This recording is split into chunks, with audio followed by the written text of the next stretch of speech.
कोपरगाव नगरीच्या इतिहासामध्ये प्रथमतःच भारतीय जनता पार्टीचा नगराध्यक्ष त्या ठिकाणी निवडून गेलेला आहे। त्याबद्दल आपण सगळ्यांनी टाळ्या वाजवून खरं तर या सर्व उमेदवारांचं आपण आभार व्यक्त करूया। आणि पहिल्यांदाच असं झालेलं आहे की लोकनियुक्त नगराध्यक्ष आणि खालची मेजॉरिटी ही एक हाती सर्व कोपरगावकरांनी त्या ठिकाणी आदरणीय देवेंद्रजी फडणवीस साहेब असतील, भारतीय जनता पार्टी असतील, कोल्हे परिवारावर विश्वास ठेवून एक हाती सत्ता त्या ठिकाणी आपल्या सगळ्यांकडे दिलेली आहे। परंतु या अशा सुवर्ण क्षणासाठी जे आपल्याला प्रमुख पाहुणे लाभले असे आपल्या जिल्ह्याचे सुपुत्र, आपल्या सगळ्यांचे ज्येष्ठ मार्गदर्शक आदरणीय रामजी शिंदे साहेब, खरं तर अतिशय व्यस्त त्यांचा दिनक्रमांक असताना देखील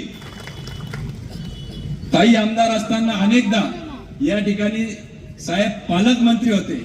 खऱ्या अर्थाने सुरुवातीचे 2 वर्ष, त्यानंतर नगरपालिका आली आणि सत्तांतर झालं, परंतु या कोपरगावमध्ये सुवर्ण काळ म्हणून तो 2 वर्ष बघितलं तर वावगं ठरणार नाही।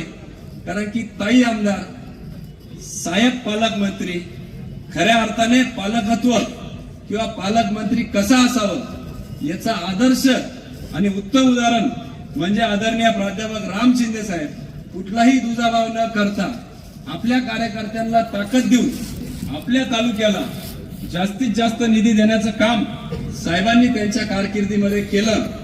आणि राज्यात देखील आदरणीय देवेंद्रजी फडणवीस साहेब त्यावेळेस मुख्यमंत्री होते आणि म्हणून ऐश्वर्याताई साहेब या ठिकाणी बसलेल्या आहेत, त्या नगराध्यक्ष होत्या। अशी 4ही ठिकाणी आपली एक हाती त्या ठिकाणी सत्ता होती। ताईंनी 2 वर्षामध्ये नगरपालिकेची 1.5 महिना, आता लवकरात लवकर 1.5-2 महिन्यात ती इमारत देखील साहेब पूर्ण होतीये। त्या इमारतीचं काम आदरणीय ताईंच्या पुढाकाराने झालं। या शहरातील बस स्टँडचं काम त्या ठिकाणी ताईंच्या पुढाकाराने झालं।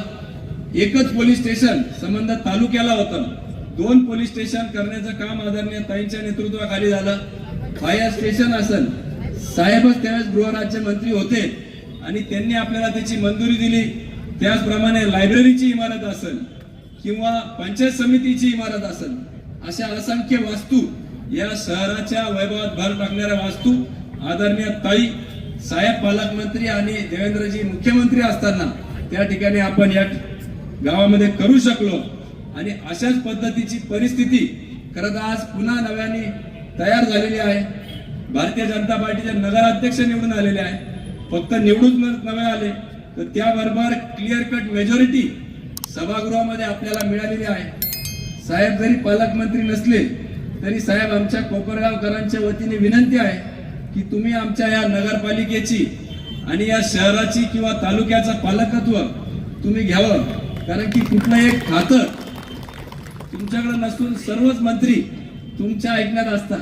कारण की सभापतींनी एकदा आवाज उठवला त्या सगळ्या मंत्र्यांना ऐकावं लागतं आणि अशा वेळेस न ऐकणारे मंत्री सुद्धा ऐकतात असं आम्ही स्वतः बघितलेलं आहे।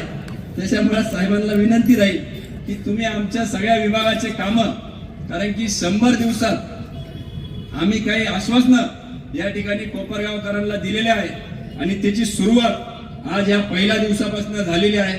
मला आनंद आहे की नगराध्यक्षांनी पदभार स्वीकारल्या पहिल्या मीटिंगचे विषय त्यामध्ये सुकाणू समिती स्थापन करणे असेल, स्वच्छ कोपरगाव सुंदर कोपरगाव मोहीम असेल, मोफत रुग्णवाहिका असेल, पालिकेचं ऍप असेल ज्याला आपण ई गव्हर्नन्स म्हणतो, ई गव्हर्नन्स साठी ऍपचं नियोजन करणं असेल किंवा टोल फ्री नंबर आपल्या नागरिकांसाठी घेण्यासाठी पुढाकार त्यांनी पहिल्याच मीटिंग मध्ये घेतलेला आहे।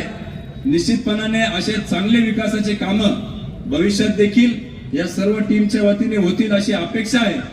सर्व नगरसेवकांना नगराध्यक्षांच्या वतीने खरं तर मी कोपरगावकरांना आश्वासित करतो की निश्चितपणाने आम्ही जे काही शब्द विश्वासनाम्याच्या माध्यमातून दिलेले आदरणीय देवेंद्रजींनी आपल्याला आश्वासित केलेलं आहे की जे जे प्रश्न या विश्वासनाम्यामध्ये मांडलेले आहेत ते पूर्णत्वास नेण्याची जबाबदारी किंबहुना ताकद त्यांनी आपल्याला दिल्याचा शब्द त्या ठिकाणी डॉक्टर बाबासाहेब आंबेडकर मैदानात दिलेला आहे।